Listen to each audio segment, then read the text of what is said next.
오늘은 수교재 5단원 미분과 적분입니다. 벌써 5단원까지 왔으니 오늘도 힘내서 해봅시다. 오늘도 이론과 실제를 한꺼번에 할 예정이고요. 주 학습 내용은 미분과 적분의 역사적 발달, 관련 학습에서에서 보이는 인신론적 장애, 교수 학습과 관련된 이론, 그리고 교육과정 분석과 수업 분석에 대한 내용을 요약했습니다. 미분과 적분 지도의 의의를 보겠습니다.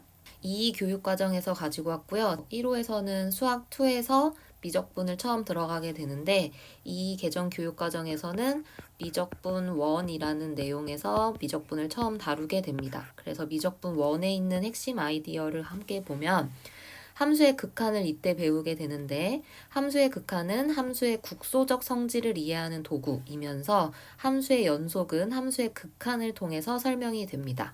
미분은 함수의 순간적인 변화를 나타내는 도구이면서 함수의 그래프와 이동하는 물체의 움직임에 대한 탐구에 활용된다라는 내용입니다. 부정적분은 미분과 역관계에 있고 정적분을 계산하는 데 이용되며 정적분은 도형의 넓이, 물체의 이동거리 등을 구하는 데 활용됩니다. 그래서 요 세 개를 가르친다라고 보시면 되겠습니다. 수학2의 해석 영역에서 함수의 극한과 연속, 미분과 적분, 그리고 미적분으로 확장돼서 수열의 극한, 이때 무한 급수를 다루고요. 미분법과 적분법을 다루게 됩니다. 그러니까 미분, 적분에 대한 개념은 가르치지 않고 미분법과 적분법을 가르친다고 보시면 됩니다. 그래서 미적분은 학교 수학의 함수 학습의 정점에 있다라고 볼 수 있죠. 그런데 이 내용이 이 과정으로 가면 달라진 것은 크게 없지만 명칭이 미적분 1과 미적분 2에서 다루게 됩니다. 그래서 무엇을 배우는가 하고 보시면 중학교 때부터 배우는 내용은 우리가 내용 요소를 봤었는데 고등학교 2학년, 3학년에만 걸쳐서 배우는 내용이라서 과정과 기능을 통해서 무엇을 배우는지 보았습니다. 그래서 여러분이 미적분 1과 2에서 어떤 걸 배우는구나 하고 그냥 한 번만 읽고 넘어가시면 좋을 것 같아요. 함수 자체가 이미 변화 현상을 탐구하는 동적인 성격을 지니기 때문에 함수의 변화를 다루는 미적분은 변화에 대한 변화를 취급한다라는 점에서 역동적인 특성이 두드러진 수학이라고 할 수 있습니다. 미적분의 학습에서는 함수식의 대수적인 처리가 필요하고 곡선으로 둘러싸인 부분이나 도형의 넓이를 적분으로 구한다는 측면에서 기하적인 요소가 반영되기 때문에 수학의 여러 영역의 내용과 연결됩니다. 본격적인 수교재 내용, 미분과 적분의 역사적 발달로 넘어가겠습니다. 지금부터 칠해주는 형광펜을 빈칸 처리해서 꼭 암기하실 때 사용하시기 바랍니다. 원과 같은 넓이를 갖는 정다각형으로 원과 같은 넓이를 갖는 정사각형을 구할 수 있다라는 안티포네의 생각은 에우독소스의 실진법의 기초를 이루게 됩니다. 아르키메데스가 구적법을 통해 포물선의 넓이를 구한 것과 평형법을 통해 구의 부피를 구한 것은 오늘날의 적분과 아이디어가 유사합니다. 케플러는 통의 부피 계산을 통해 미분과 적분의 아이디어에 접근했습니다. 한 쌍의 평행한 평면 사이에 두 입체 도형이 있고 이 평면과 평행한 임의의 평면에 의해 잘려진 두 입체 도형의 넓이가 항상 일정한 비율이면 두 입체 도형의 부피의 비율은 그 넓이의 비율과 같다는 입체 도형에 관한 카발리에리의 불가분량법입니다.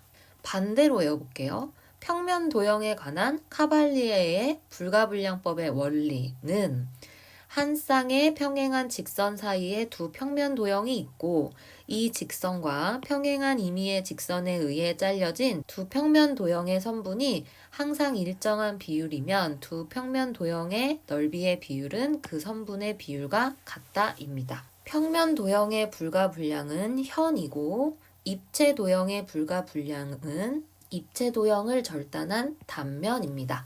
뉴턴은 3차 방정식의 고찰에서 편의에 따라 무한소를 0이 아닌 것으로 또는 0인 것으로 이중적으로 취급하였기 때문에 버클리의 혹독한 비판을 받았습니다. 곡선의 접선을 긋는 문제와 관련하여 미분의 아이디어를 전개한 라이프니츠, 페르마, 베로우는 곡선과 접선이 만나는 점에서 X축에 내린 수선의 발과 접선이 X축과 만나는 점을 이은 접선형을 이용하였습니다. 18세기 말에는 미분을 기하학에 적용시킨 미분기하학이 등장하여 곡선과 곡면의 성질을 미적분의 관점에서 연구하였으며 19세기 코시는 엡실론 델타 방법을 이용하여 극한, 연속, 미분 가능 등의 개념을 수학적으로 보다 엄밀하게 정의하였습니다. 미분과 적분, 교수학습 관련 연구로 넘어갑시다.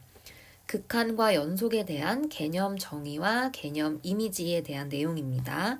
개념과 정신적으로 관련된 모든 성질과 과정, 심상들로 이루어진 인지 구조를 개념 이미지라고 하고, 개념을 정확하게 설명하는 언어적 정의를 개념 정의라고 합니다. 학생들은 형식화된 개념 정의보다는 개념 이미지에 의존하는 경향이 있으며, 공식적인 개념 정의가 학생의 인지 구조에 동화 또는 조절을 거쳐서 적절한 개념 이미지로 형성이 되지 않으면 그 개념은 오래 지나지 않아 잊혀질 수 있습니다. 수열을 수직선 또는 좌표 평면에 나타내는 것은 수열의 극한에 대한 심상을 형성시켜서 학생들의 이해를 돕지만 오개념의 원인이 되기도 합니다. 다음은 비너의 개념 정의와 개념 이미지가 상호작용하는 방식입니다. 설명하는 명칭을 정확히 기억하셔야 하는데요. 첫 번째, 인지 과제가 개념 정의와 개념 이미지의 상호작용을 통해서 출력되고 있습니다. 그래서 정의와 이미지의 상호작용이고요. 개념 정의만 통해서 출력되는 것은 완전 형식적 영역입니다. 입력된 내용이 개념 이미지를 통해서 개념 정의가 되고 그것으로 개념을 설명하게 되면 직관적 사고를 따른 연역이라고 부릅니다. 개념 이미지를 통해서만 설명되는 것은 직관적 반응입니다. 진동하는 수열의 개념 이미지에 의해서 주어진 수열이 교대 수열은 극한값이 없다라고 잘못 생각하는 것은 개념 이미지에 지나치게 의존한 직관적 반응 때문입니다. 수열을 좌표 평면에 나타내는 경우 직관과 시각화에 의존하기 때문에 수열은 끊임없이 진행하면서 변화한다고 생각합니다. 그래서 상수 수열은 극한값이 존재하지 않는다라고 생각할 수 있습니다. 연속이라는 표현은 곡선의 그래프가 끊어지지 않고 이어져 있다라는 직관적인 개념에서 비롯된 것으로 학생들이 연결되어 있으므로 연속이고 끊어져 있으므로 불연속이라고 생각할 수 있습니다. 아래는 그것에 대한 예입니다. 동현이는 이 함수의 그래프가 끊어져 있지 않고 연결되어 있기 때문에 연속함수다라고 보고 있습니다. 근데 함수는 지금 디리클레 함수와 비슷하게 유리수일 때는 x지만 무리수일 때는 0이라고 정의되는 함수죠.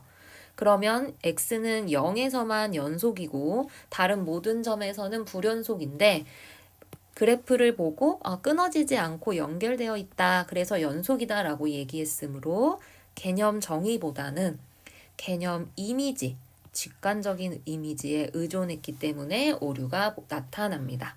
에이포스 이론은요, 다 설명이 가능해야겠죠. 그래서 도식화해보면 행동이 내면화를 통해서 과정이 되고, 과정이 대상화를 통해서 대상이 되고 나면 그 일련의 과정이 스키마를 통해 개념으로 자리를 잡는다 라는 이론입니다. 하나씩 살펴보겠습니다. 어떤 개념을 익히기 위해서는 대상에 대한 변환을 적용해 보게 되죠. 이러한 낱낱의 변환을 행동이라고 합니다. 대상에 대한 행동을 반복하면서 반성함으로써 그 행동이 내면화돼서 하나의 정신적인 과정이 됩니다.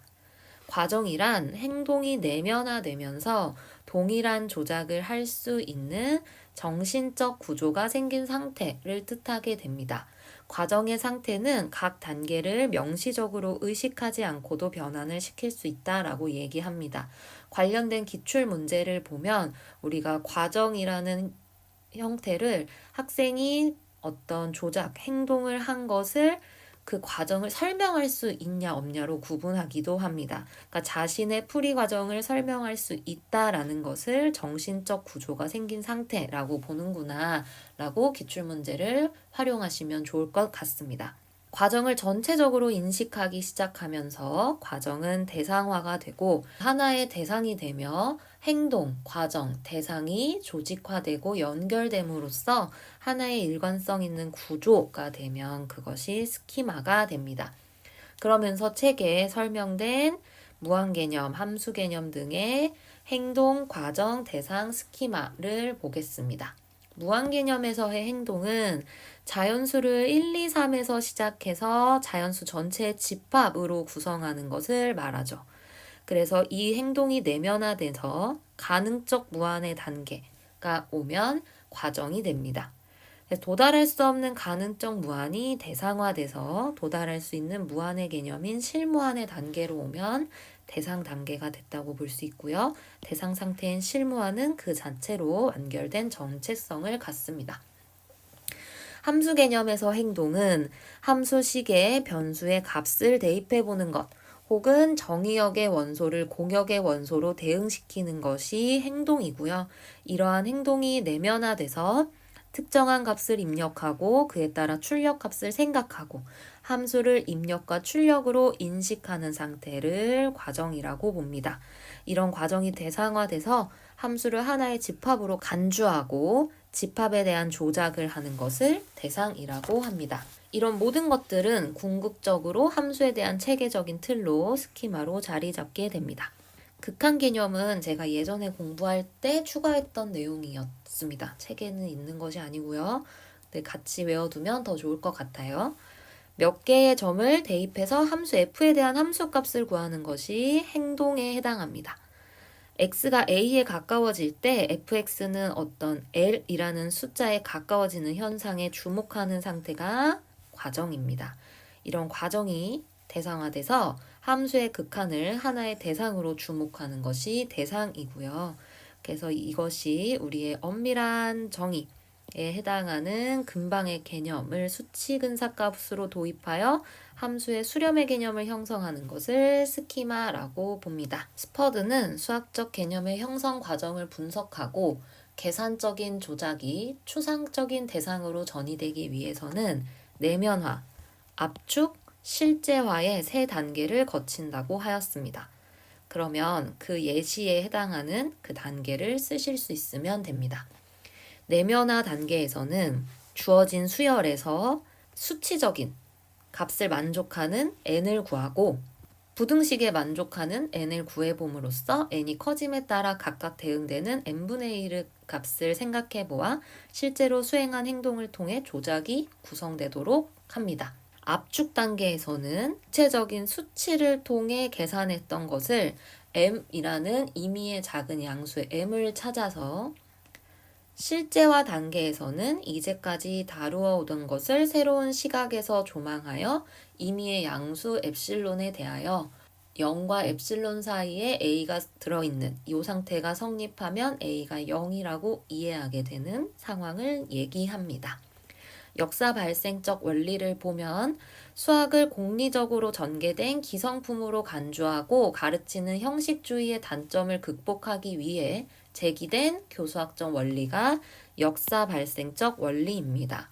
프루이덴탈은 교사의 적절한 안내에 따라서 학습자가 스스로의 활동을 통하여 수학적 개념을 자신의 현실로부터 수학화 과정을 통해 재발명해야 한다고 보는 측면에서 현대적 역사 발생의 원리라고 합니다.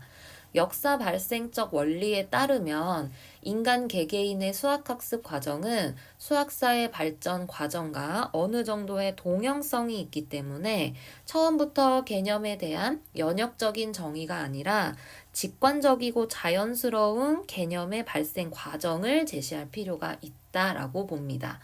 수학의 연구는 발견 과정을 통해서 귀납적으로 이루어져 왔으며 이런 점이 지도에 반영될 수 있도록 하기 위해서는 수학의 연역적 전개 양식이 아니라 발견적 양식에 따라 재구성하는 것이 바람직합니다.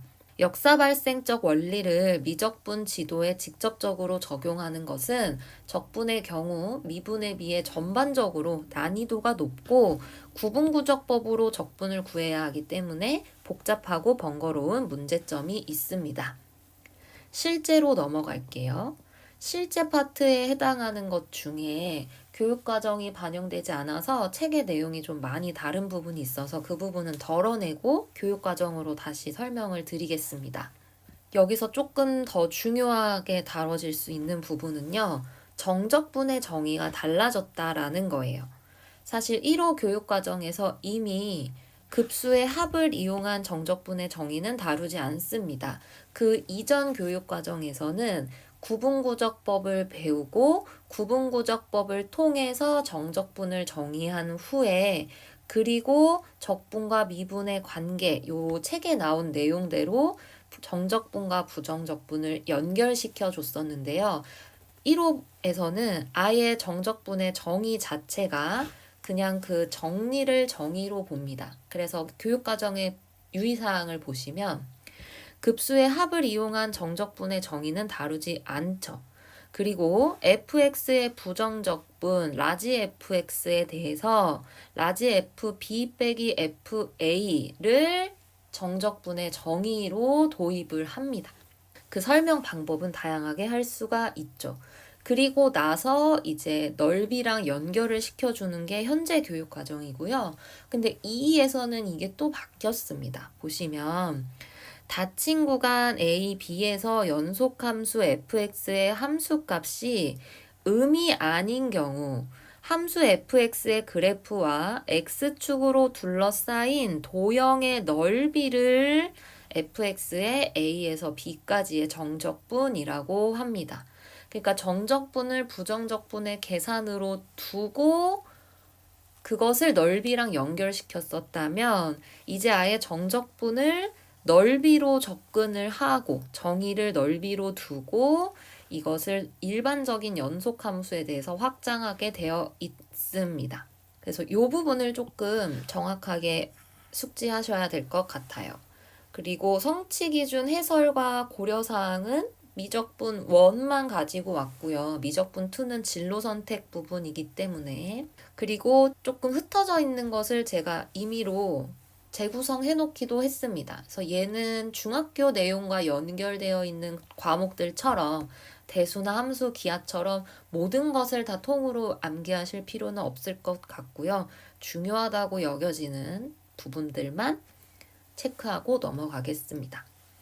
연속함수의 성질을 이용하여 함수의 최대 최소 정리, 사이값 정리 등을 이해하게 해야 하고요. 미분 계수의 뜻을 알고 그 기하학적 의미를 이해하게 해야 합니다. 사실 지금 동그라미 3, 4번에 해당하는 건 얘가 미적분 도함수의 활용이고 얘가 정적분의 활용에 해당되는데요. 속도와 가속도에 대한 내용인데 그 모든 문제는 직선 운동에 한하여 다룬다라는 내용이 명시적으로 되어 있습니다. 그래서 고려사항을 한번 보면 무한을 수학적으로 다루는 방법에 흥미와 관심을 갖도록 다양한 교수학습 경험을 제공해야 하고요.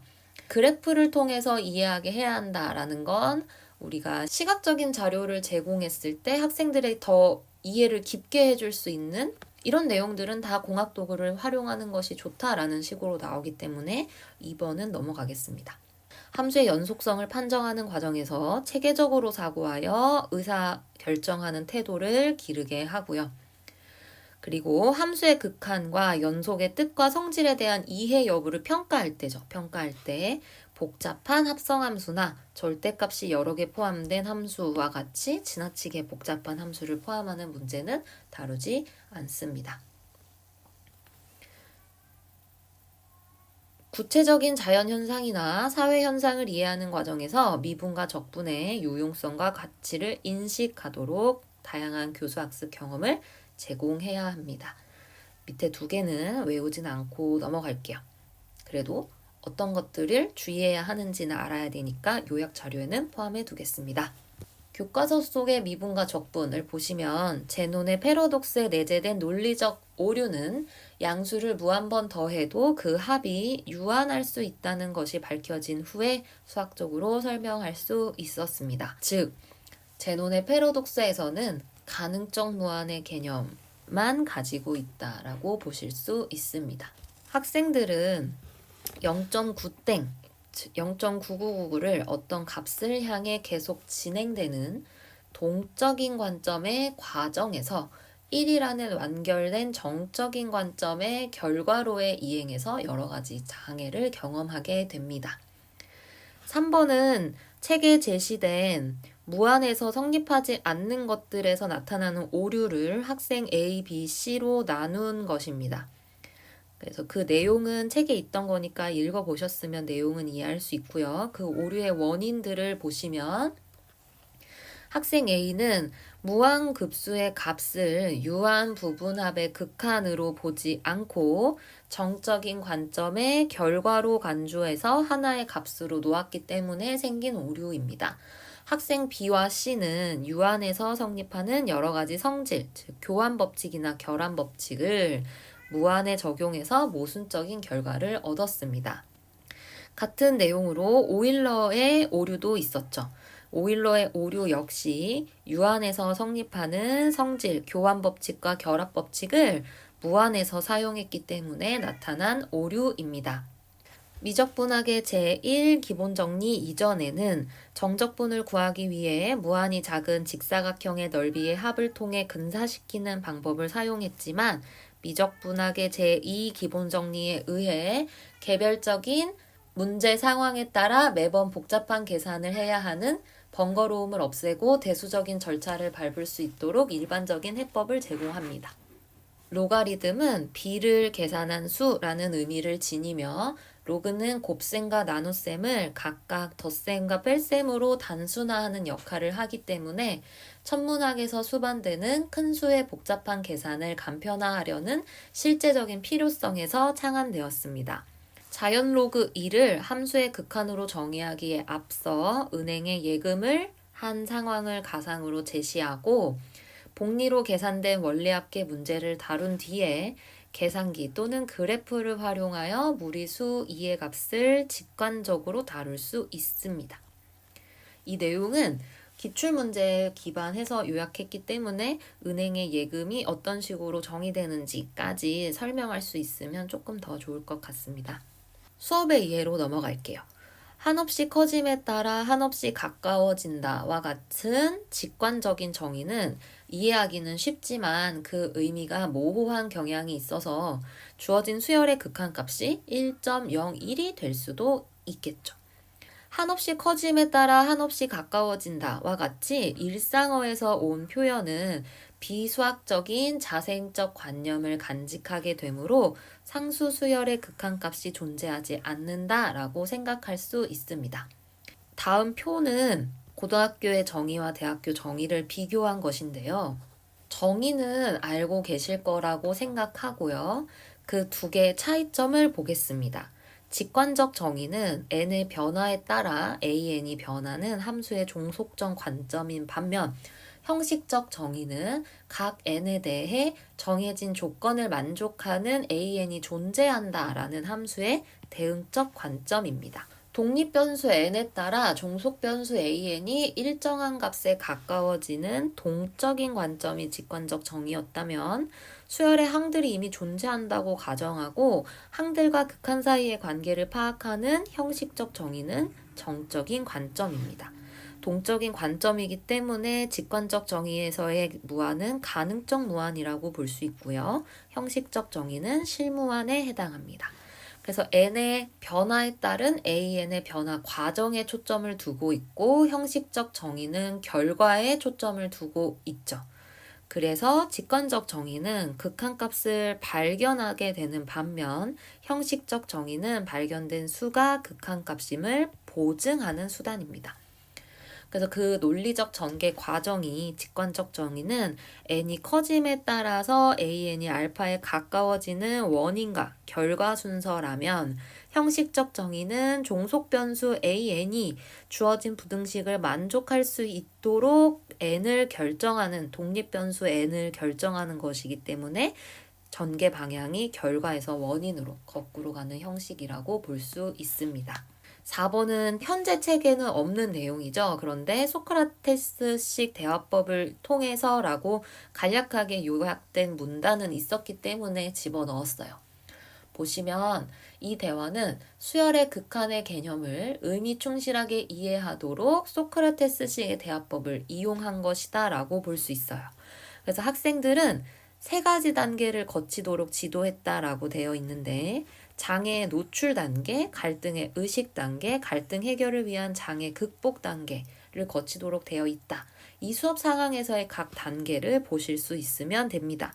대화 내용은 가까이 간다라는 개념 때문에 상수 수열의 극한값을 가지지 않는다라고 생각할 수 있는 그런 장애에 대한 설명이 있었잖아요. 이것을 극복할 수 있는 방안에 대한 예시이고, 그래서 수열이 극한값에 한없이 가까이 다가갈 때 극한값은 그 수열의 어떤 한과 같은 값을 가질 수 있을까라는 질문에서 시작하게 됩니다. 그래서 학생이 이제 혼동을 겪고요. 그래서 여기에서 장애의 노출 단계가 4번에 해당합니다.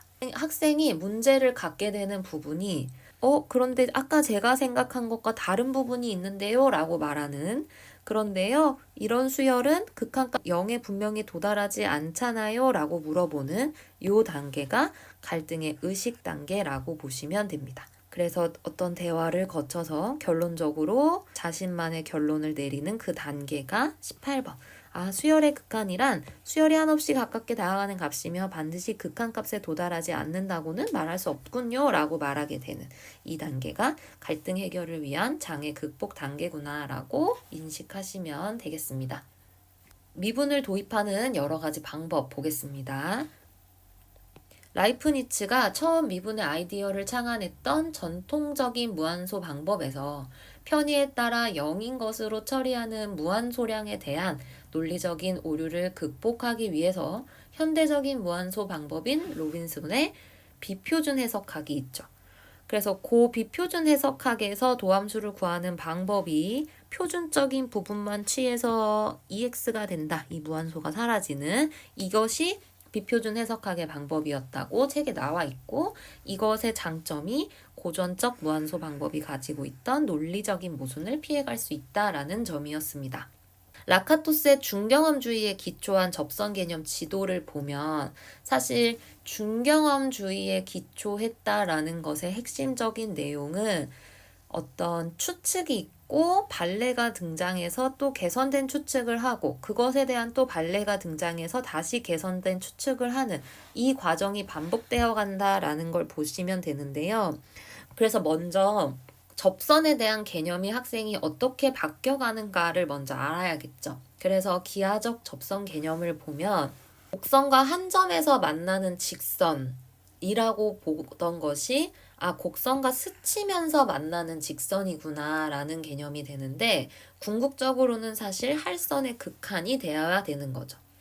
이렇게 한 점에서 만나거나 스치면서 한 점에서 만난다라는 개념은 학생들이 함수적 접선 개념으로 봤을 때 직선의 방정식과 곡선의 방정식을 연립하여 얻은 x에 대한 방정식이 중근을 갖는 직선이라고 생각하게 됩니다. 얘는 판별식 d가 0이다 라고 되는 거죠. 그런데 이게 할선의 극한 개념으로 왔을 때는 곡선 위에 한 점을 지나며 기울기가 그 점에서의 미분계수와 같은 직선이 함수적인 접선 개념이 됩니다. 그럼 어떤 것들을 통해서 바뀌냐라고 봐야 되죠. 그래서 곡선과 한 점에서 만나는 직선은 한 점에서 만나지만 접선이 아닌 경우에 발레가 생깁니다. 그 발레가 책에서는 2차 함수 그래프가 주어지고 이렇게 만나는 예시가 나왔었어요. 그래서 개선된 추측이 그러면 곡선과 스치면서 한 점에서 만나는 직선이 되거든요. 근데 이것들의 발레가 등장하게 되는데 그 발레를 쪼개서 보시면 스치면서 만나는데 한 점에서 만나기도 하는데 접선이 아닌 거, 스치지 않는데 접선인 거, 그리고 두 점에서 만나는데, 그러니까 스치면서 한 점이라는 이 개념 각각에 대한 발레가 있구나라고 보시면 돼요. 그래서 한 점에서 스치듯이 만나지만 접선이 아닌 경우죠. 책에는 예시가 접선이 없는 우리 요 절대값 그래프의 예시로 주어져 있었습니다. 근데 스치면서 한 점이라는 것에 대한 발레, 그러니까 스치면서를 뺀 거죠. 그러면 관통하면서 한 점에서 만나는 경우 주로 3차 함수 그래프에서 해당하게 되죠. 이렇게. 그런데 이번에는 한 점이라는 말도 발레가 되는 경우죠. 두 점에서 만나지만 접선인 경우. 3차 함수 그래프 중에 이런 식으로 생긴 두 점에서 만나지만 역시 접선이다라는 발레가 세 가지가 나오게 됩니다. 그래서 결론적으로는 이런 발레를 보고 학생들이 접선의 개념을 할선의 극한으로 넘어가야 된다라는 내용이 나와 있었습니다. 마지막 공학적 도구의 활용 볼게요. 예전 책하고 조금 섞어서 정리를 했는데요.